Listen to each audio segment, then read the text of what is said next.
नमस्कार, स्वागत है आपका जे न्यूज़ में। मैं हूं आपके साथ संगीता। उत्तराखंड राज्य स्थापना की रजत जयंती के शुभ अवसर पर आयोजित जन वन महोत्सव कार्यक्रम में मुख्यमंत्री पुष्कर सिंह धामी ने कहा कि प्रदेश वनों से जुड़े मसलों पर तेजी से काम कर रहा है। तो वहीं उन्होंने कहा कि सरकार का उद्देश्य है कि वन और वन्यजीव हमारे विकास में रुकावट नहीं बल्कि सहयोगी बने।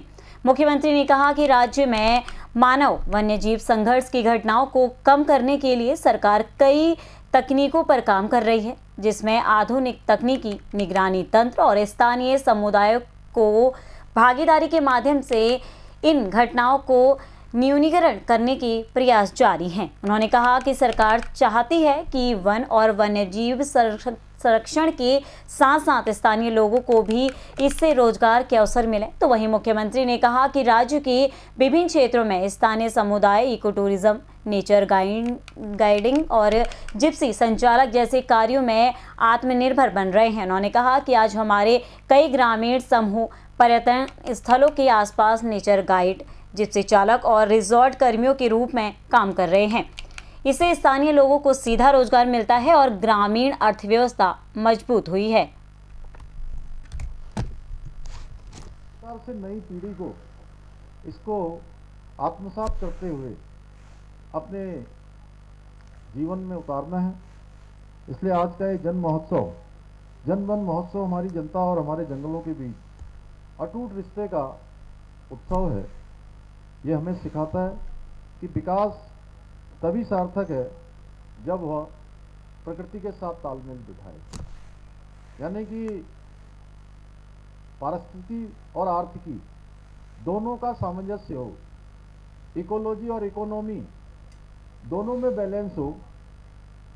आप सभी को वर्ष 1973 की वह घटना अच्छे से याद होगी जब चमोली जिले की महिलाओं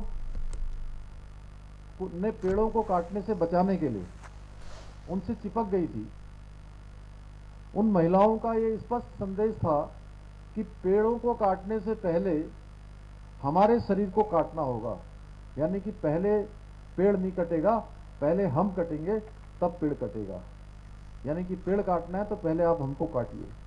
चिपको आंदोलन के नाम से अंतर्राष्ट्रीय स्तर पर प्रसिद्ध हुए इस महिला सत्याग्रह ने, इस महिला शक्ति के आंदोलन ने संपूर्ण दुनिया में पर्यावरण संरक्षण और नारी सशक्तिकरण को नए अर्थों में दुनिया के सामने परिभाषित करने का काम किया था। गुरुवार को प्रदेश के मुख्यमंत्री पुष्कर सिंह धामी और वन मंत्री सुबोध उनियाल रामनगर में आयोजित नगर वन में एक कार्यक्रम में पहुंचे। आपको बता दें कि उत्तराखंड राज्य के रजत जयंती महोत्सव के अवसर पर प्रदेश के मुख्यमंत्री जन वन महोत्सव कार्यक्रम में उन्होंने प्रतिभाग किया, जिसको लेकर जहां वन विभाग के आला अधिकारी इस कार्यक्रम में मौजूद रहे तो वहीं पार्टी के कार्यकर्ताओं ने भी जोरदार स्वागत किया। तो कार्यक्रम में रामनगर के विधायक दीवान सिंह बिष्ट के अलावा प्रमुख सचिव वन आर.के. सुधांशु भी मौजूद रहे। वन मंत्री सुबोध उनियाल ने जहाँ और वनों को लेकर लोगों के बीच अब सरकार द्वारा किए गए कार्यों को जब बखान किया तो वहीं प्रदेश के मुख्यमंत्री पुष्कर सिंह धामी ने कहा कि वनों से लगाव और जनता के बीच जो लगाव है बिना उसके सरकार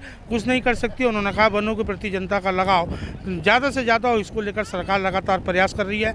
उन्होंने कहा कि पहले वन्यजीव संघर्ष में जिन लोगों की मौत होती थी, पहले 6 लाख का मुआवजा था, अब सरकार ने उसे बढ़ाकर 10 लाख रुपए कर दिया। इसके साथ ही उन्होंने कहा कि कॉर्बेट पार्क जो कि विश्व के मानचित्र पर दर्ज है, उन्होंने बताया कि जिस प्रकार हाल ही में नए पर्यटन जोन खोले गए थे, पहले 2 करोड़ की यहाँ राजस्व प्राप्त होता था, अब 30 करोड़ से अधिक का राजस्व कॉर्बेट पार्क से प्राप्त होता है और देशी विदेशी पर्यटक हजारों की संख्या में आप पहुँच रहे हैं। उन्होंने कहा निश्चित तौर पर आने वाले समय में रामनगर में और भी पर्यटन जोन खोले जाएंगे, जिससे स्थानीय लोगों को जहाँ को रोजगार मिलेगा तो वहीं वनों के संसाधन भी बढ़ेंगे। तो वहीं वन्य जीव को लेकर उन्होंने बताया कि जिस प्रकार कॉर्बेट पार्क में टाइगरों की संख्या लगातार बढ़ रही है, ये भी एक सुखद संदेश है। लेकिन उन्होंने कहा जिस प्रकार मानव वन्य जीव की संघर्ष की घटनाएं, इसको रोकने को लेकर भी सरकार लगातार प्रयासरत है। रामनगर से राजीव अग्रवाल के साथ कैमरामैन बंटी अरोड़ा, जे न्यूज। ये खास खबर आपके लिए तैयार की है हमारे संवाददाता राजीव अग्रवाल ने। फिलहाल इस खास खबर में से इतना ही। बाकी की तमाम खबरों के लिए आप बने रहें जे न्यूज़ के साथ। धन्यवाद।